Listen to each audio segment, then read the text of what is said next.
All right. Good evening, everyone. Tuesday the 2nd. So happy New Year's. We'll be talking a bunch of stuff. We'll be going over the Jim will be the Murdoch minnow. He'll be tying today. We'll go over some things coming up. I know this Saturday we have we're meeting at the American Legion to do some in-house tying, so that will help out a lot of the new participants with hands-on. That's several hours that we get to go there and go over techniques and tools and different fly patterns. So before we get into anything, I know Walt wanted to bring up something, so I'm going to highlight him real quick. All right, Walt, you got the floor. Okay, I hope I don't bother. Has anybody, just out of curiosity, fishing with wasps or bees? If not, I've been experimenting. I have, but not like that. Oh, that wings look good. That looks good. Now, That is nice. I don't know. So I was working with Roger, and when you start thinking about things and how to develop things, I didn't put legs on it, but this is what I made up. It looks good. I just wonder if Great, Walt. I just wonder if anybody's ever used a bee or a wasp. I fished them. We use a little bumblebee pattern here in Nebraska. It's black and yellow that is very, very effective on bluegill, but not wasps. Yeah, that's something. Dynamite works good on bluegill, but I'm trying to do this. I'm trying to catch up with you guys. Yeah. No, bring that. Are you going to be around on Saturday? Yeah, I'll show you how I made it. This is because you have to do is you build the Bring it up a little bit. There you build the, damn it. Okay, you build the butt end of it and then tie that onto a hook and build it from the hook out.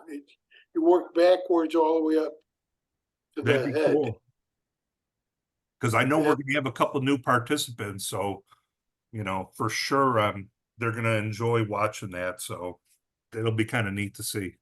I'm only charging $20 for teaching though. That's cool. 10 of it goes to healing waters. We'll go use it for some burgers at your place then come the summer when we could use it on your bluegills. All right. Well, we'll have hot dogs. All right, hot dogs. And then that's it. That's all I got. I've been working on that and working with the mice, making mice with deer hair. Cool. Bring those along on Saturday as well. I'm sure the new participants are going to be loving to see stuff like that and get interested, because I'm sure most of them have not been introduced to deer, stacking and spinning yet. So it'll show them some of the things that we could do. So please bring those along. Okay. With saying that, Roger, that stacking tool that I gave you for Christmas. Yeah. Bring that along, because I gave it to you and Park Groves had to order me a new one because they didn't have them in stock. So yeah. Just is that the packing tool? It's a packing tool. Heck yeah. All right, yeah, there it is. Some of those get expensive. So yeah, those are but that was probably, there's 3 different types I've had. That's the most efficient one that I've used. I've used the other 2 like a bent. Yeah, like tweezers. Like tweezers, yeah. But you just can't get this one. You can put the big hump to it, Yeah, the ones that I've seen that I want to get, they're expensive, but they're the tweezer type, but they actually have a guard for your fingers, because as you're trying to pack it and if they slip, you're catching that point of the hook. So these actually have a guard to it. So if you do slip, hopefully the guard will prevent you from getting stabbed. So Can you show an example, please? Do we have an example of the device? I don't have one, but Roger's got it. When he just showed one. I got the other one downstairs if you want me to run down and get it. I got Roger up there, so. Get a bigger hook out here. I'm gonna see if I could find it on.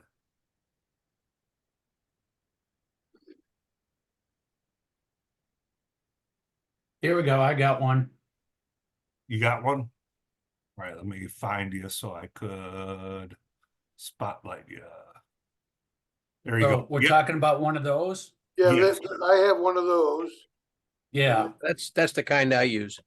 And there's another one that has a guide on it that it's like a tube. Yes. that one. This is the one that I find that's similar to what you got there, but Right. it's nice and solid and you can pack that a lot better. I've actually had this collapse on me before. I've pressed so hard. So Yep. it's what I what does that originally one- used, but I like this one a lot better. I used Yeah. a I guess I'll have ballpoint to pen understand for a what lot it of years. does. Sorry. With that recess on it, just to go over the shank, and then it's one solid piece. You can really You're push gonna have to very- spotlight got a lot Roger. of leverage. Well, I don't know if I can get it Big any. spotlight, Roger. Yep, I'm bringing them. There you go. There we go. Okay. Yeah. So with a recess, lets it get right over the hook shank, and then you got all the leverage. I mean, you got a nice big piece of metal here to hang on to, and you put a real good push on that hair. Yeah, that looks better than what I thought. Yeah. And it Is looks it- like I could see where they kind of made that diamond on the handle too, where It's you. just, yeah, for hanging on to it, but it's just a milled groove with the slot for your hook shank, so that, you know, you got clearance over that hook shank and eye as you're pushing. And The- so, It works super good on solid. safety pins too. You know, when we make stuff at the veterans home yeah, with the mice, yeah. with the mice. Yeah, I like that one that Roger has. That probably looks like the best one I've seen. And it's called a hair stacker, Packer, Stacker. Packer, packer or stacker. Packer with a P. Okay, thank you. That'd be easy enough to machine if you had a CNC machine. This is a We got- stacker. Well, what are you doing next week? That's a hair stacker. Yeah. Right. Okay. So, I mean, I can make the knurled ends and I can get it all machined down to the diameter. And then I could probably go over to the neighbor and borrow his Bridgeport to cut the flutes in it. But we Or- made lots of knurled handles for equipment and everything else. Yeah, we Or got I The found knurling, the the knurling's flute easy. They make a tool for that. I've got that on my lathes, and it's aluminum, so it turns pretty good. So the only thing you need to do is, get it over to your neighbor so he can cut that groove in it with his machine, and then cut the little groove in the front and let the line come through. I mean, it shouldn't take more than an hour to make it. You know, do not disturb. Or if you go to the Fly Shack, Mhm. you could buy that exact same one, if I can get my phone to move, for $7. So you could Oh, machine it. hell, I can't make it for that. Yep. Yeah. So that's the Fly Shack. It's $6.99. So I'm gonna be ordering one for sure. So all right, so that's cool. Thank you, Walt, for bringing that up and bringing up about the hair packer, because now I'm gonna order something. So extra Christmas Day for me. All right, so now I'm gonna give this up to Jim. Jim, I'm gonna spotlight you now. And you're up with the Murdoch Minnow. Okay, so if we have enough time, I actually have two flies that I can tie tonight, and they're somewhat similar. But I'm going to start with I would pronounce it the Murdoch minnow, but every video I've seen they pronounce it Murdoch. So however, it is obviously a minnow imitation. It's a streamer. And it was originally tied as a saltwater pattern, but people realized that hey, this is a pretty good bass pattern too. And, it's been a while since I tied these, so I went and looked at videos and stuff like that just to make sure I remembered exactly how to do it. Looked at 4 or 5 different videos. Everybody ties them a little bit different. Everybody ties them with a little bit different material. So it's just always remember when you're tying flies, never be afraid to substitute, never be afraid to modify. So,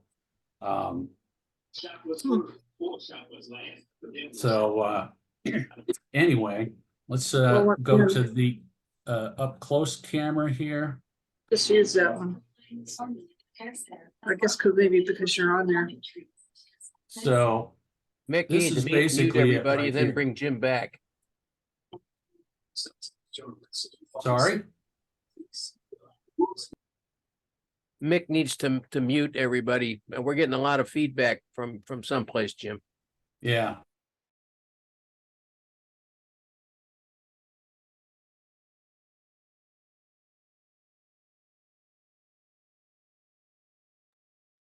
So can you hear me now? Oh, yeah, you're loud and clear.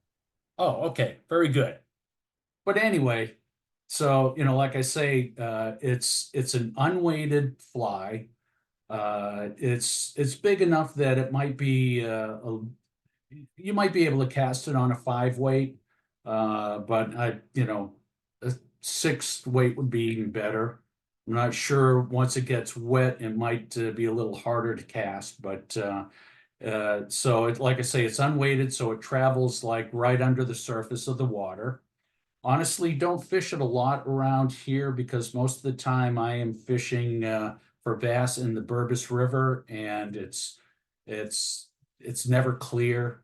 It's always it's either muddy or it's algae or whatever. It's just you can't see 6 inches into the water.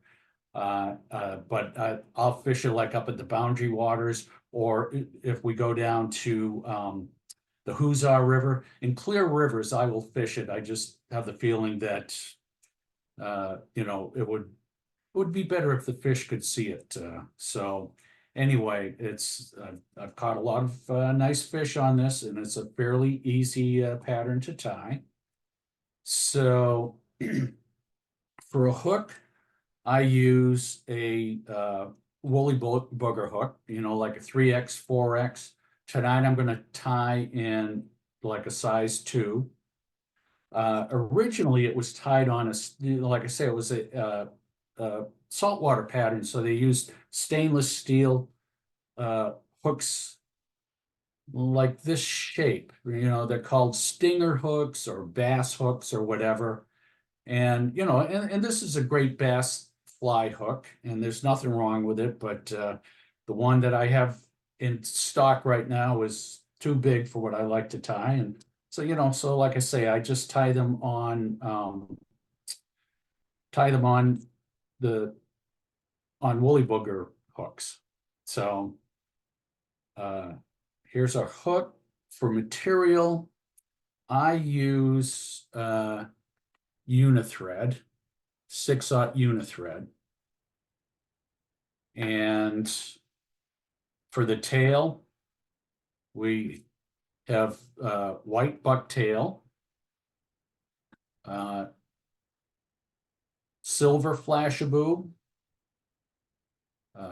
pearl flashaboo. This is not exactly pearl flashaboo, but it's got pearl in it. It's got some pearl and some holograph in it.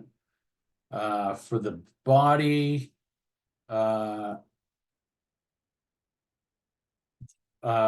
they recommend ice dubbing or ice hair or something like that. But again, if you want to substitute, you could use fake fur, you could use real fur, you might even use bucktail and stuff like that. And the main part of the body is usually done in like a cactus chenille. Boy, I got this stuff going all over the place now. A cactus chenille, let's see. Or sometimes they call it Urstaz or crystal chenille. kind of a medium size. If you want to bulk up the body a little bit, you do an underbody with a standard chenille. And I think that's it. Oh, and then we put eyes on it. So, something like 5 to 7 millimeter eyes. So I kept instead of a real close up on it, I kept the camera back a little bit because it's so big, and I want you to be able to see what I'm doing to prepare the materials, that I figure we don't need the real close up on here. But anyway, and a lot of the videos that I looked at, they're talking about using a very heavy thread, like a gel spun thread or something like that, that you might use for spinning deer hair. They put a lot of material on there, and they want something that's really strong. And that gel spun has a tendency to be a bit slick. So they're using gel spun, and just about every second step, they're throwing some glue on there and stuff like that. But this, I've never had a problem with this unithread, and it doesn't slip like the other stuff. So that's what I'm going to use. But if you have problems where your materials start spinning on you, then you might want to do something like, adding glue from time to time. So I'm going to start my thread and cover pretty much the entire shank. And that's also going to give you a base that's going to minimize the amount of spinning that it might do. We're going to cover that up. Not totally, but we're going to get a lot of thread on there.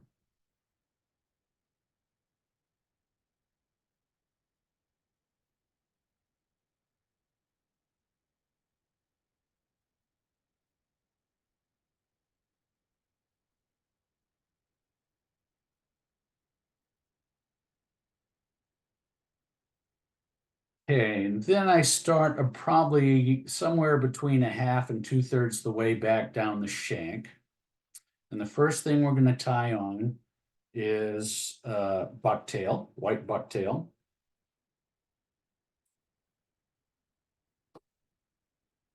And I usually cut off about enough that when you hold it all together, it's probably about the thickness of, say, maybe a lollipop stick or a Q-tip stem or whatever. And I don't try to stack it or anything. I want it to be tapered. So I'm trying to tie a fly that's about 4 inches long. So from the front of the hook to right about midpoint between this part and the medallion here, that's right around 4 inches. So the bucktail is going to be a little shorter than the flashabou that we put in. So I'm going to get the length here, and we got some hanging over that far, but this is probably where I want to tie it in. So now I'm going to grab it right where I tie it in, and there's all this stuff in the front, and some of this has some really short hairs. So I'll tug those short hairs out. Oh, excuse me. And just to get rid of some of the bulk out in front. Jim, you ever tried using static guard on your fingers to get rid of that static? Oh, no. Yeah, you might want to give that a try. We have issues here in the winter with the static electricity, and spraying everything down with static guard solves it, so you won't have that stuff sticking to your fingers. Oh, that's a good idea. I'll have to try that. And then Al showed a trick in his thing where he took a dryer sheet and just used rubber bands around his can of static guard. So he could then just touch his hands real quick on it and then rub his fur on it. And it kind of helped seem to dissipate a little bit. So that's a trick Al Beatty showed in one of our classes. Ooh, very good. Two good ideas. know, So I'm going to tie I've it got in. both. Now I'm going to start with not terribly tight wraps and not loose, just firm wraps, but not too tight. tie it up a little bit. Then I'm gonna hold it up forward and cut at an angle with the idea that now we have a little taper there. So now I'm going to continue the wraps on down the taper and down onto the hook. And now on the way back, I'm going to start tying it tighter. And again, I've never had any problem with the material rolling on the hook doing it this way. Kim Flagler showed something called what was called veneers. Is that the name of it, John? It's a wax you could apply to the thread to help things hold on. Cobbler's wax. Cobbler's wax? Okay. Because I knew Yeah. he had a name for it, like veneers or something. Okay. Yeah, it's made by Panniers, but it's cobbler's wax. You can get it on oh yeah. Semperfly is the only company I've found that makes it today. So now I'm going to take some of the pearlescent Flashaboo, you know, I don't know, maybe 8, 10, 12 strands.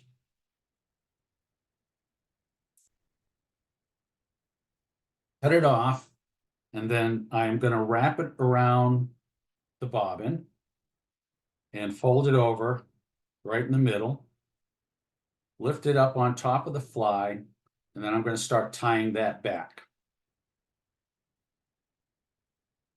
And I want it to be just about the same length as the longest part of the bucktail.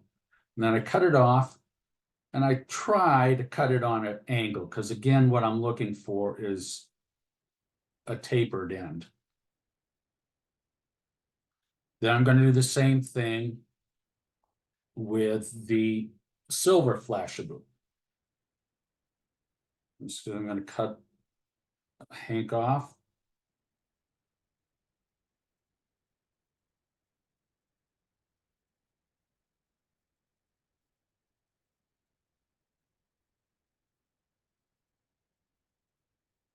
And again, I'm going to do the same thing. I'm going to fold it around there, right in the middle.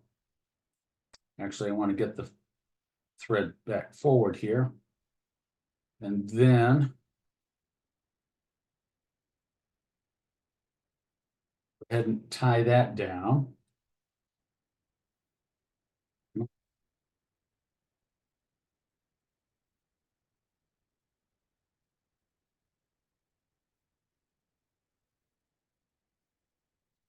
I'm going to cut that just a little bit longer.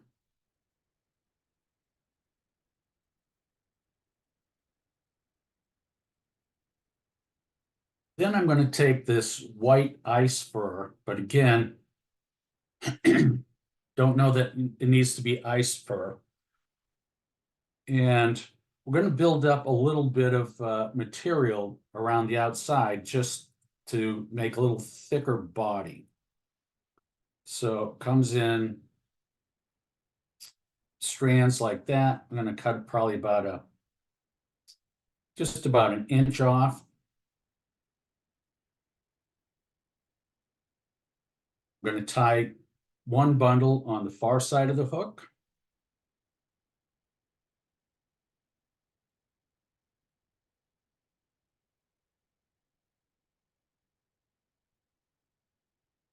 Another bundle on the near side of the hook.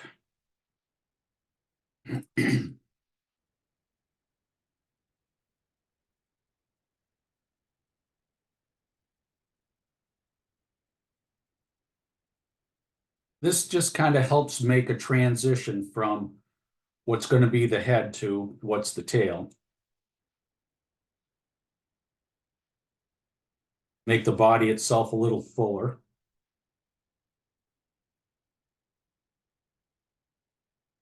Then I'm going to take another set of strands from the silver mat Flashaboo, but probably about half as many. So, you know, like maybe 4, 5, 6 strands.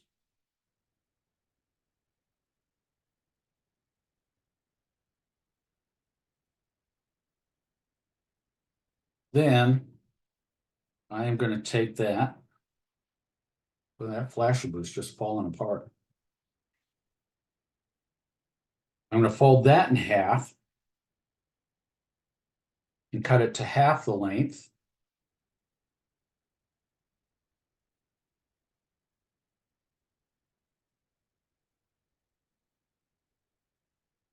And I'm going to take that and do just what I did before. Fold it around the bobbin. Split it in half. Bring it to, oh my goodness.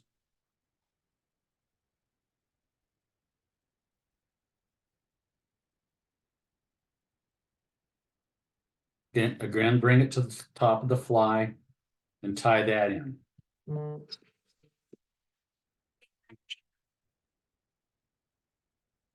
Sorry about that.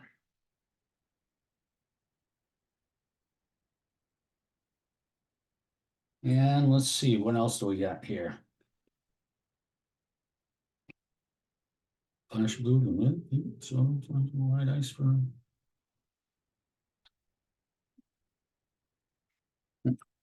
Okay, so now I am going to tie in the crystal flash.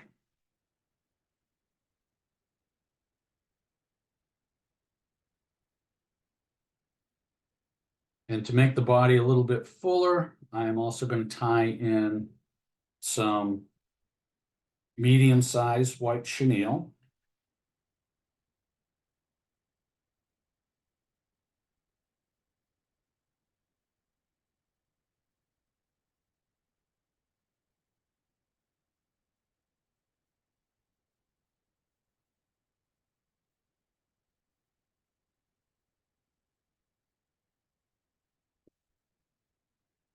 Bring the thread to right behind the eye.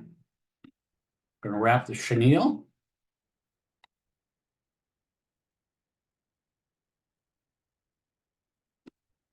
Just like a woolly booger, nice tight wraps.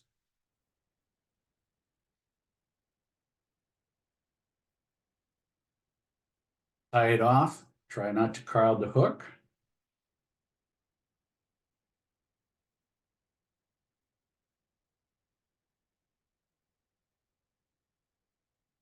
Run off the excess.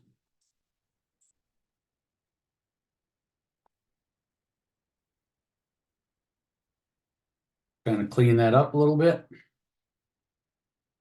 And then start wrapping the cactus chenille.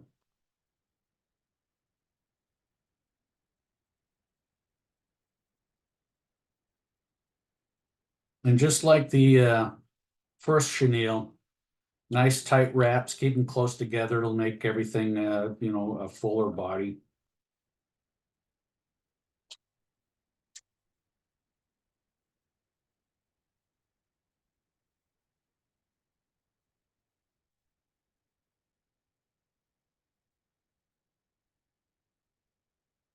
Go ahead and tie that off.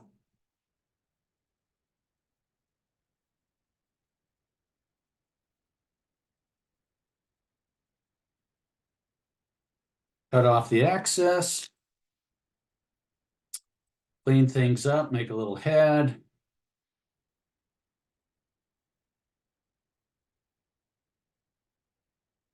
Finish it off with a whip finish.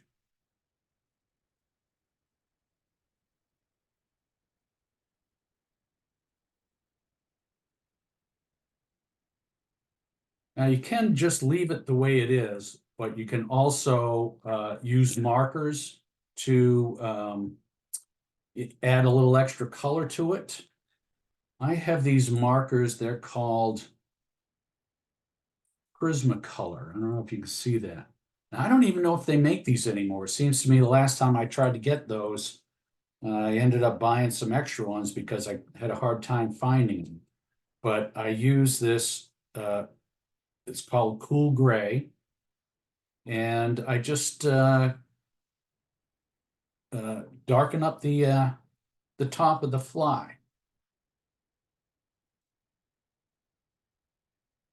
Give it, give it a little contrast. A lot of minnows actually are dark on top and light on the bottom.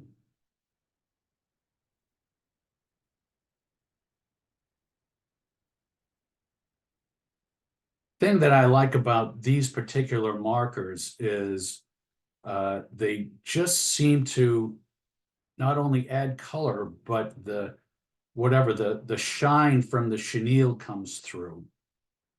So I really kind of like the effect that it has on it. So Would it make any sense to darken your white chenille just slightly and then wrap the crystal over top of it? I don't know. What would that look like? yeah, I don't know, sure. I'm just throwing out ideas. I don't No, know. I like that. That's probably a good idea.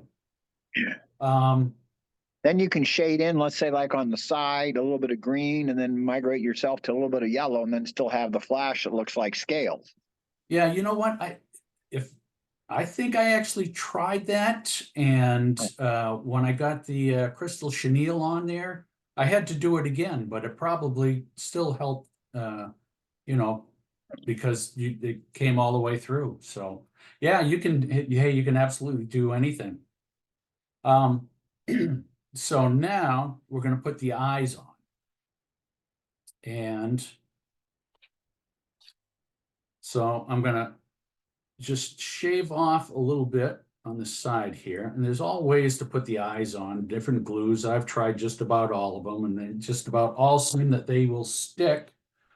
But they also all seem like eventually they're going to fall off. But so lately I've just been using the bone dry UV glue because it just sets up so quickly. So I got the Solar Res bone dry. And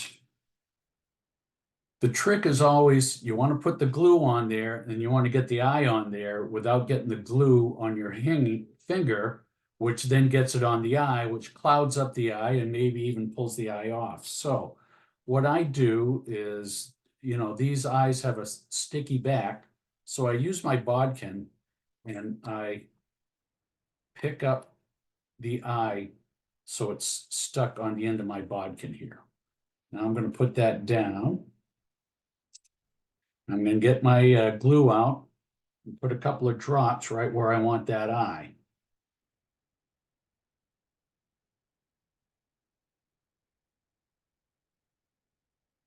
Well, now I'm going to take my bodkin, I'm going to place it exactly where I want it. Then I'm going to push down with my scissors. I'm not going to get glue on my fingers. Just press it down a little bit. Hit it with the UV light. And again, this bone dry sets up so quickly. That's why I use that. Gonna flip it over and do the same thing over here. What is the solvent that's used for cleaning UV resins off of tools? I don't know. Just wipe it Jim, off and it's okay? Jim, I just saw something. When we get done here, could you shine that UV light on the side of the fly? It looks like the gray that you colored in on top actually luminesces.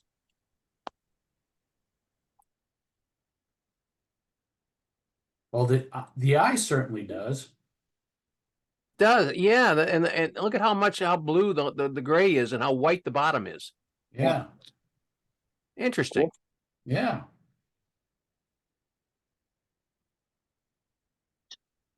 So I'm going to get that other eye prepared.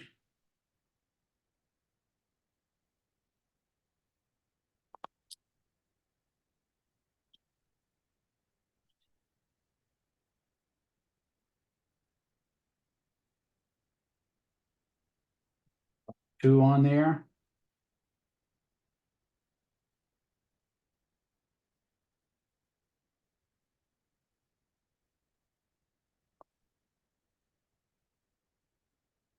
It'd definitely be a nice walleye fly, for the spring when they're up in close to the shores. Yeah, I bet. Oh. Go. And black, it might look like enough like a leech to be really effective. Yeah. Well, I guess I didn't trim it well enough. We'll try that. Always add more glue. Oh, yeah.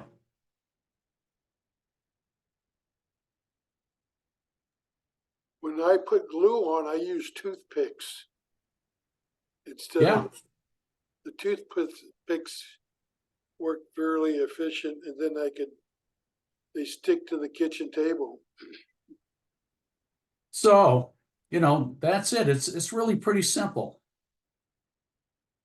But like I say, it's a very effective fly, and it's easy to tie. So what do we got here? Well done. Yeah. Very nice, very nice. So I also have another one, and this is called the Bart O Minnow. It's tied by a guy whose name's Bart Landwehr, and his brother owns a fly shop somewhere up in Wisconsin. And I know they're big into bass fishing.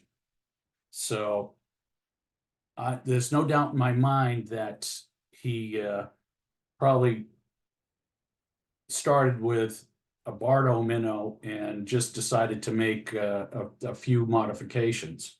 Oh, one thing about this Bardo minnow, and I'm sure it has to do with just the shape of the head.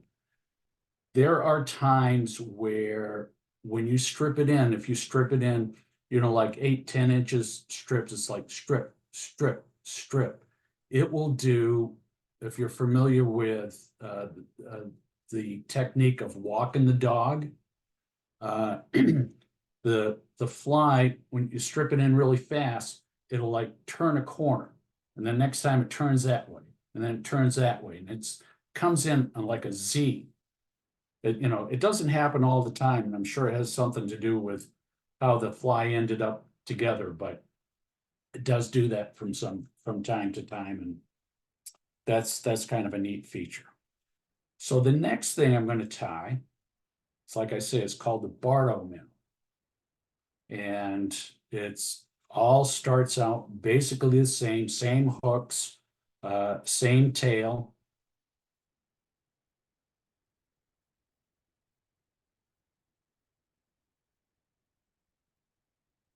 Again, we're going to start with the hook and the vise. You might notice that I didn't bend the barb down.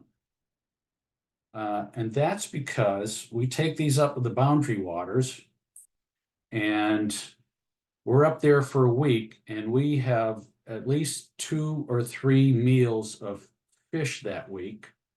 Plus, each person will bring home enough fish to have a fish dinner with their significant other when we get back. So we are keeping fish.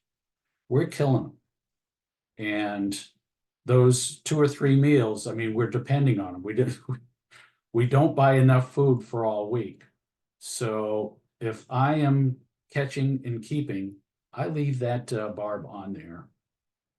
Once we catch all that we need to get us through the week, then we go to catch and release, and then I'll pinch the barb while I'm on the lake. But I hope you guys are really, really good. Otherwise, you're going to get really, really hungry. we have never starved yet. We're going up there for, I don't know, since 2003, so it's 22 years now. 21 What you years. Fishing catching? for? Sorry. Bass, mostly smallmouth, but largemouth. Get occasional pike. Pike is pretty Okay, good. so I love again, deep. we're gonna start out with a hank of, But it's bony. what's that? Pike is bony. You fillet it. Yeah. Yeah, pike are a little you have to fillet it just right, because if you don't, you're going to end up with a mouthful of bones every single time you bite into Yep. the meat. That you are. You fillet 1 off the top and 2 on the side, and then 2 on the back side. And you got to get around the Y bones, and if it's done right, it's delicious. If not, you got a mouthful of bones. Yeah, it is. It's really a nice light white meat. Used to get a Okay, lot of so- them in Michigan when I was there in the wintertime through the ice. And man, I tell you what, there's nothing like a nice piece of pike when you get back from ice fishing. I bet. So again, I'm doing exactly what I did before, starting out with light wraps.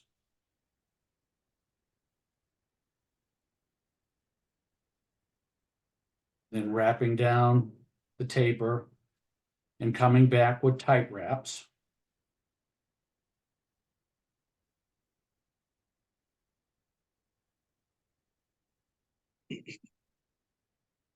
Then again, coming in with the pearl flashabou.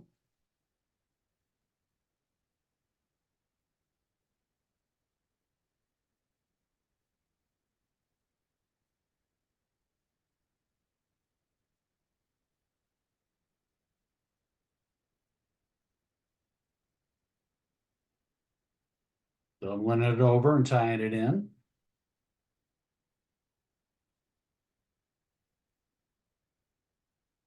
Yeah, another thing about those guys that are using the gel spun and the all the glue and stuff like that, I think they dress them much fuller than I dress mine.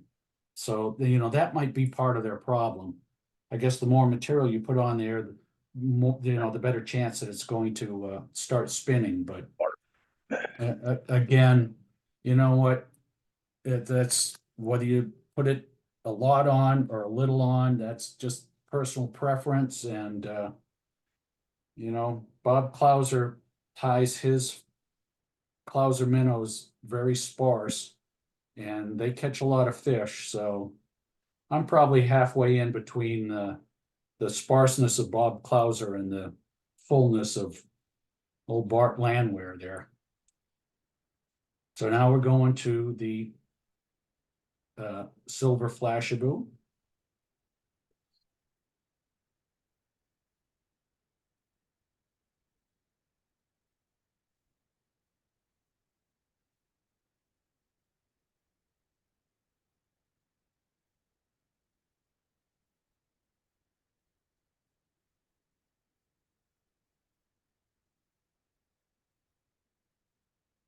Then the recipe calls for Icelandic sheep, which I actually went out and bought some. But I'm sure you could use, again, probably use sculpin wool. You could use mega hair. You could use, whatever they call the fake fur stuff is. Yeah, you could probably use Arctic fox too. Yeah. Yeah, like I say, never be afraid to substitute, never be afraid to modify.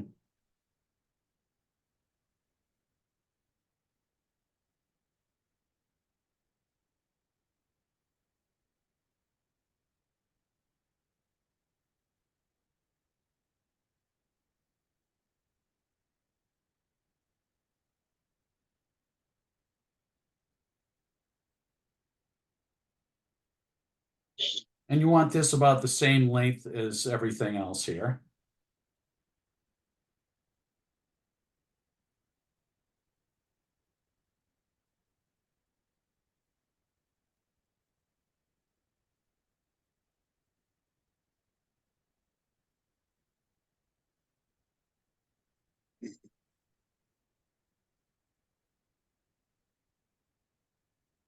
And then we're gonna put in a couple of pieces of peacock herl on two or three on each side to make lateral lines. So I'm gonna take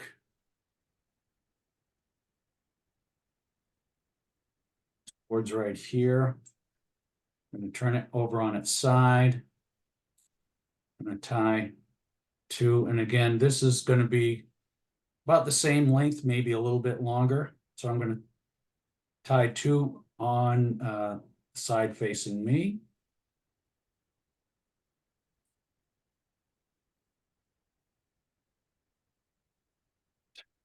Two more on the side facing you.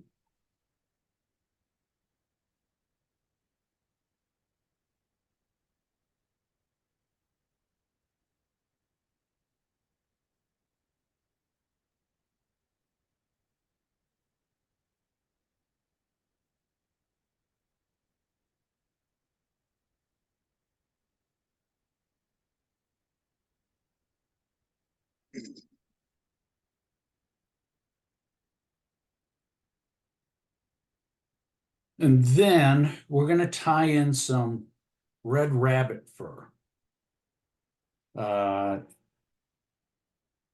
And again, it doesn't have to be rabbit fur. I've used like red ice dubbing and stuff like that. Just kind of, you know, it's like, you know, what they call a hot spot or whatever. I'm not exactly sure what it's imitating, but I'm going to tie that in right at the bottom.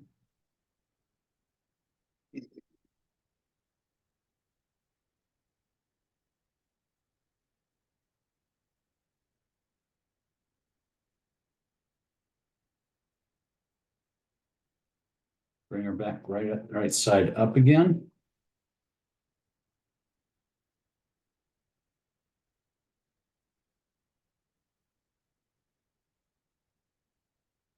And then for the body, we're using, it's called Ed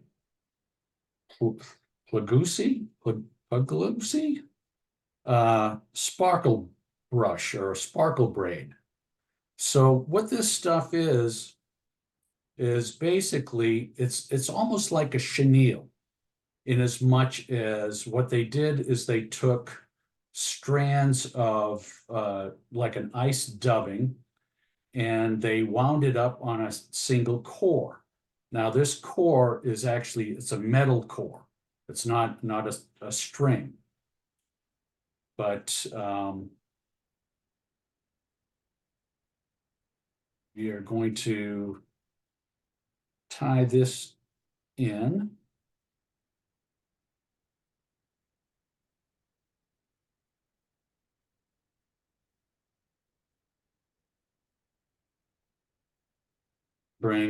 Bring it forward, bring this thread forward to behind the eye.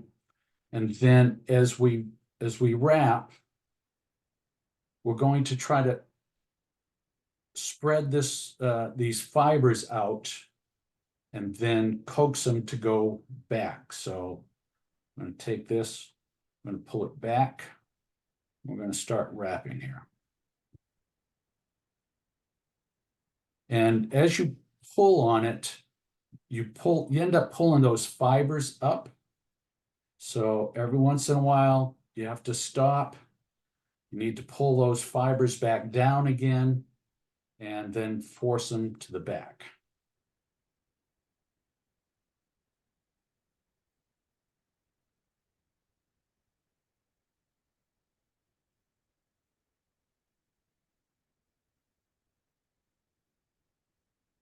Yeah, he originally tied this with something called angel hair, and I'm not even sure what that is. And he had something else too. And there were materials that I'm unfamiliar with. But he said once he found this stuff, it just saved him a whole lot of work.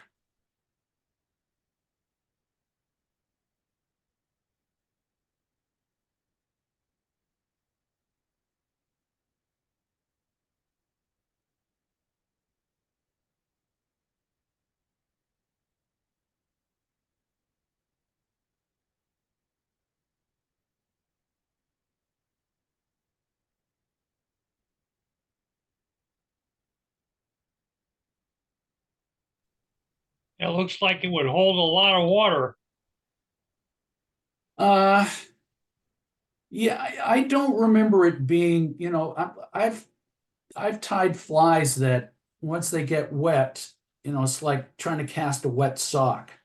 I don't remember having that problem with this. I mean, it's a synthetic material, so you know, maybe it doesn't gain as much material, but I honestly don't shed remember having better? that problem before. And then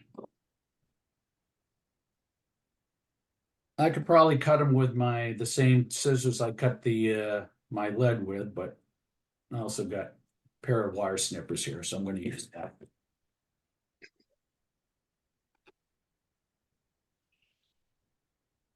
But you're right, it does look like it could be potential to get very heavy once it got wet.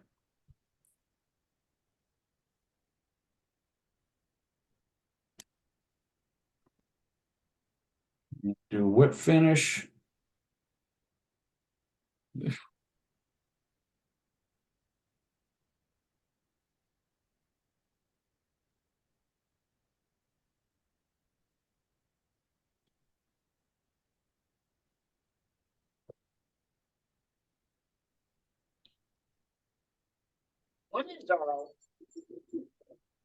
So now I'm going to take my bodkin and I'm going to tease these fibers out. Just kind of get all wrapped together.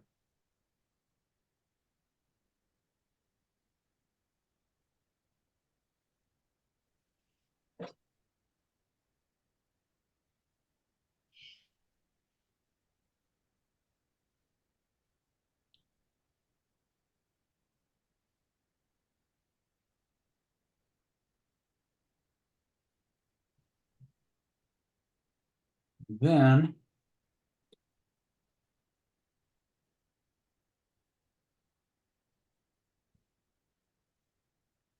yeah. Here we go. I have a brush and I'm going to start brushing it out.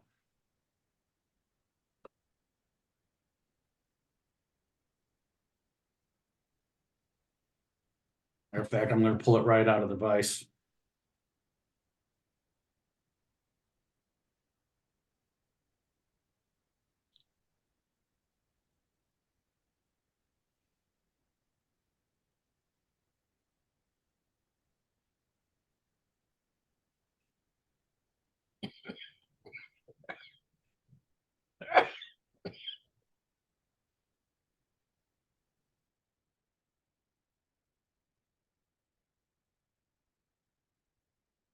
And just like the other one, I'm going to decorate it with that same marker. And like I say, generally I just put a dark line down the back.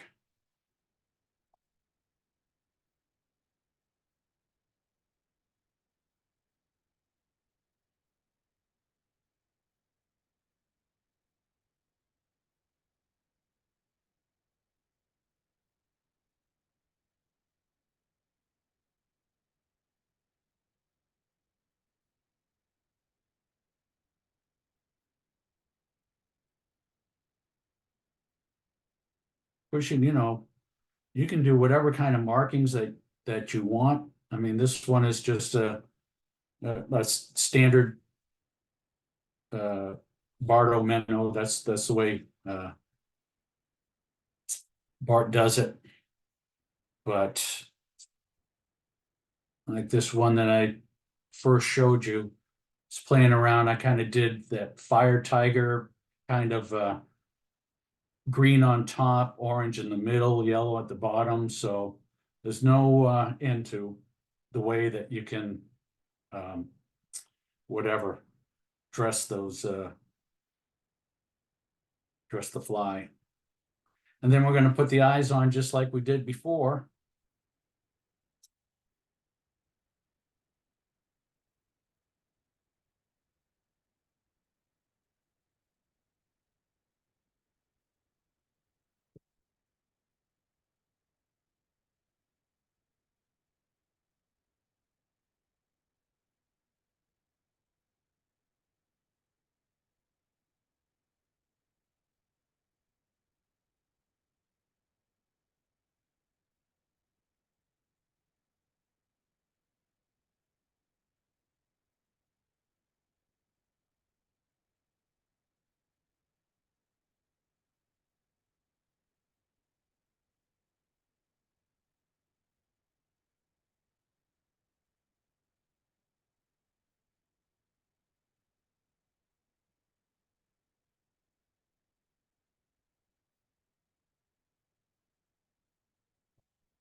Well, he's a little cockeyed, so.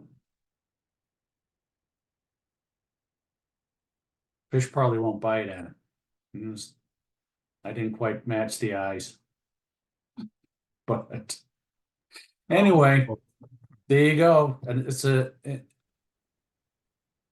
another fairly simple fly to tie, and you know, it's great for bass. Very nice. That looks very Nice, nice. Jim. I like it. Good. Very Gotta nice. leave, Mick. Time to go to the other one. All right, I tell them I'll be there soon. You got it. Very nice, Jim. That looked cool. Thanks, Jim. You bet. All right, cool. Let me just kind of go over some stuff real quick. Let me see. So what is it, this Saturday? Double checking. I think we're meeting at American Legion. So then I could ask people what kind of fly they want to see, unless someone has something already in mind, let me know and we could get that on the email. We had fun at Coneman Park again, and I'm wondering if we try that again on the 14th. Not sure if you guys are interested or not, or we try a different park like Susan or something. Just let me know, but I'm thinking we try to get fishing again maybe on the 14th. So if you've got a lake you want to try, just let me know. It just seems bush wildlife has not been doing well for me at all. Been there 3 times and yet to catch a fish. Coneman seems to be doing okay, but let me know what you're interested in. JB will be back tying and casting again this upcoming Monday. Again, it's from 6 to 7. Try to get there at 5:30 if you want to help set up.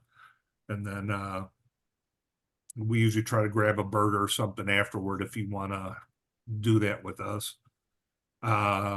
American Legion again this Saturday the 6th from noon to 3 p.m. But we will try to meet at Uncle Bill's at 10:30 for breakfast beforehand. If you want to show up, just kind of let us know and we'll get a table. Fly rod building. We are going to be doing that in February. I'm having a hard time getting a hold of the person from Get Bent in St. Louis.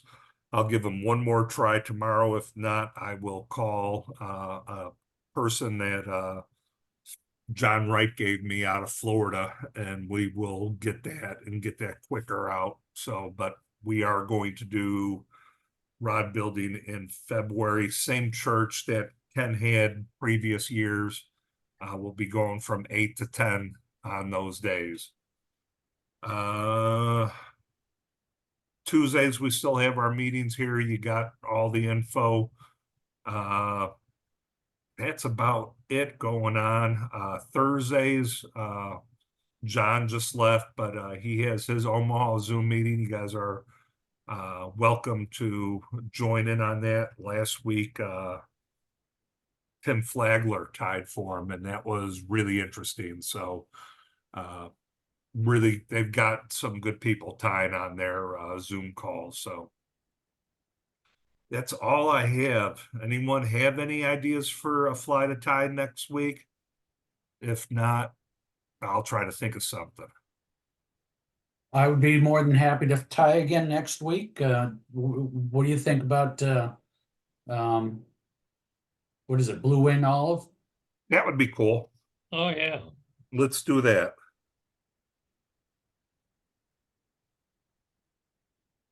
All right, so I will put that out and I'll get the material list and I'll send that out. I'll probably be doing that while I'm listening to the regional call.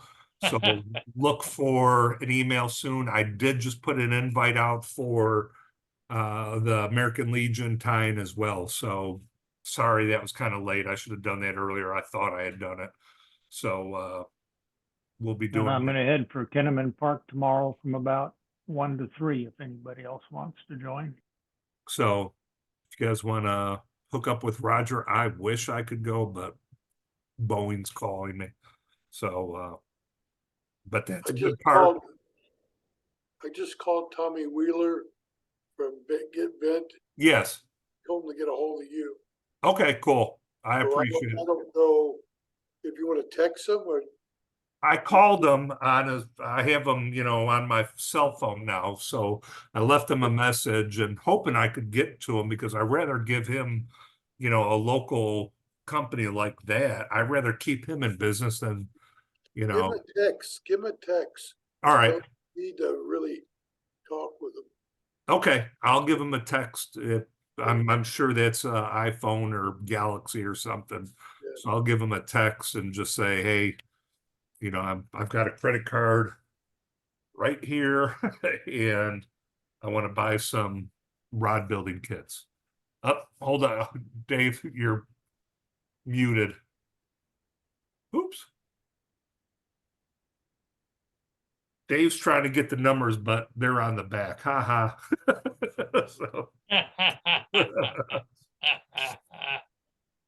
So, How you feel, Terry? Uh, pretty good day today. Some good days, some bad days. yeah. Thank you for Take that asking. medicine though. All right. Take your medicine for uglyitis. I went to CVS and they said that you had used it all up. Man. Yeah. Okay. All the ugly jokes, it's like I gotta sneak up on a glass of milk or it'll curdle. Mick, thanks a lot for doing this. Yep, you guys take care. I'm gonna hop on the other one. If there's any cool information, I'll share it with you guys. But Blue Wing Olive next week, but I'll see some of you guys Saturday. And if not, we'll get together fishing. So Good time, Roger, Jim. give me a call. Yeah. Thank you. Roger, give me a call. all righty, everyone, you take care.